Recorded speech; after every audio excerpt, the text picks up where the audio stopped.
Well, thanks to the president of the chapter, Dr. Liz, and the board members for inviting me and having me here, and thanks for the dean for the invitation. And the only reason why one CV gets that long is because we age. That's part of life. What I want to share with you this afternoon is in terms of what Sigma has meant in my life. And I'm really looking at the young and new inductees, because where you sit this afternoon, it feels to you most probably, what will this mean in my life? And what contribution can I make? And where do I move from here? Just to share a short bit of my own history is that growing up as a South African in the apartheid era, of course, left us very isolated from the international world. So I wasn't as fortunate as you are today, and I only got inducted into Sigma in 2003. And I was just at the right place at the right time, and then got an invitation from the then President, Dan Pesut, to be a presidential appointment on the governance committee, and it all became history. So don't ever underestimate that I don't want to speak to somebody, or I don't feel like attending this. That might just be the opportunity that opens the doors for you. And I will share some of these experiences that I've had over the last couple of years with Sigma.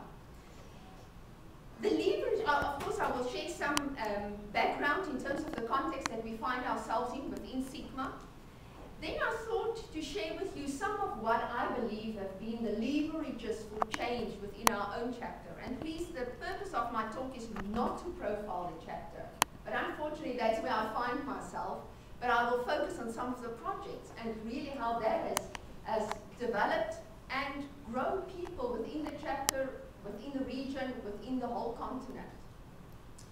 And then, of course, what is the lessons that we've ultimately learned from these changes? When we invite members to become, or invite possible members to join Sigma, it's almost the first question that they ask, what's in it for me? Now, in South Africa, we have this joke, and I've just checked with Liz, that she says, tuned into FM, you're aware of that, the radio. And we call it YII-FM. Everyone's tuned into YII-FM, and that's what's in it for me. And the point of departure of my talk this afternoon is the words of one of the America's favorite presidents that says, not what my country can do for me, but what I can do for my country. And that's exactly my point of departure within Sigma. It's not what can Sigma do for me, but it's about what can I do for Sigma.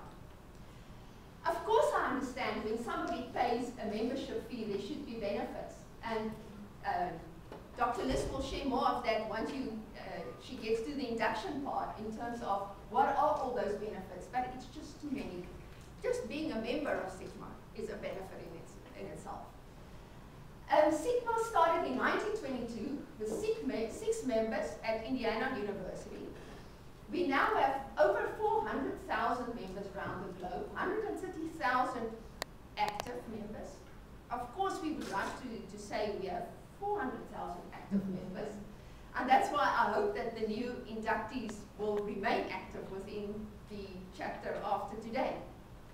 These members reside in 86 countries around the world, 470 chapters, of which Gamma Phi is one, and then Taulanga at large chapter, where I come from in Africa, and I specifically say Africa because it's not just based in one country, and I will share more of our chapter's composition with you in a minute. Now, I must say, sometimes I do get irritated if somebody says, oh, so you're from Africa. And I want to say, okay, Cairo is in Africa, and Cape Town is in Africa, so which part? But this is South Africa, and just left to Johannesburg, about an hour and a half west is the Northwest University, and that's where I'm from. How we've set up the chapter was, we thought that because of limited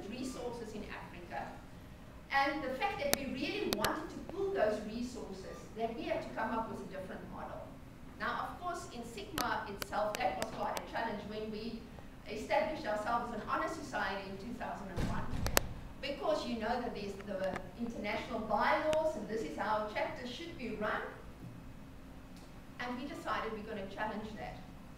We just didn't want a chapter at A1 university, but we got a group of universities involved.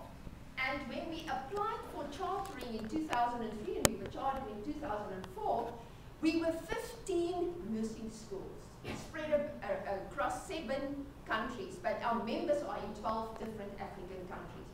So the places where you will find chapters is 7 in South Africa. There's one in Botswana, Malawi, Tanzania, Ghana, they're right at the side. And then at the moment, in Kenya, and I've said Tanzania. So, and at the moment, we're also busy working with countries like Swaziland, Lesotho, Nigeria, who wants to become part of the chapter at large. Now, one of the initiatives we started off with is that we have an annual conference, and everyone comes to the annual conference, and we circulate through different countries. So 1 year it will be in South Africa, the next in Malawi, we've been in Tanzania, we've been in Ghana. And when we're in a specific area, we focus on what would be the need of that specific country and invite the ministry, and I'll share some photos where we've, up to ministerial level, have attended our conferences.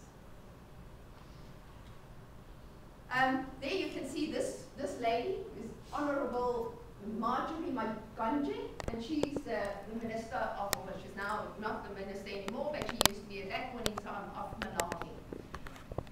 You can see how passionate the members are. They even take time to design their own materials for these conferences, and have that was some of the members of Malawi. Here is colleagues from Kenya, and this was the conference in Ghana, and some of the new members inducted. So when we get to these conferences, a lot of passion, a lot of commitment, and drive to be involved in Sigma. So let me share, most probably just to share with you that in 2007, the chapter received a Dorothy Ford Buchman Presidential Award for the way that we've structured the chapter, as well as the innovative work we've done in terms of mobilizing nurses from around the continent. One of the principles that I think one should live your life towards is the words of Peter Drucker, who says, one of the great movements in my lifetime among educated people is the need to commit themselves to action. Most people are not satisfied with giving money. We also feel we need to do the work. And that's been the principle of our work at Taulanda at large, is that in capacity building, we don't believe just in doing workshops and workshops and workshops. You know, people come to workshops and then tomorrow they're back in the ward and they forget about the workshop they've attended. We say, no. Hands on the bench. You get your hands dirty. You start doing the work. By getting involved, you learn in that process. And that's one of the challenges I want to pose to the new inductees is, don't think you can sit on the periphery and say, I don't know. You know what? It's much easier to get involved, make mistakes, and at the end to say, oh, apologies, I didn't know. Instead of saying that, no, I don't want to get involved.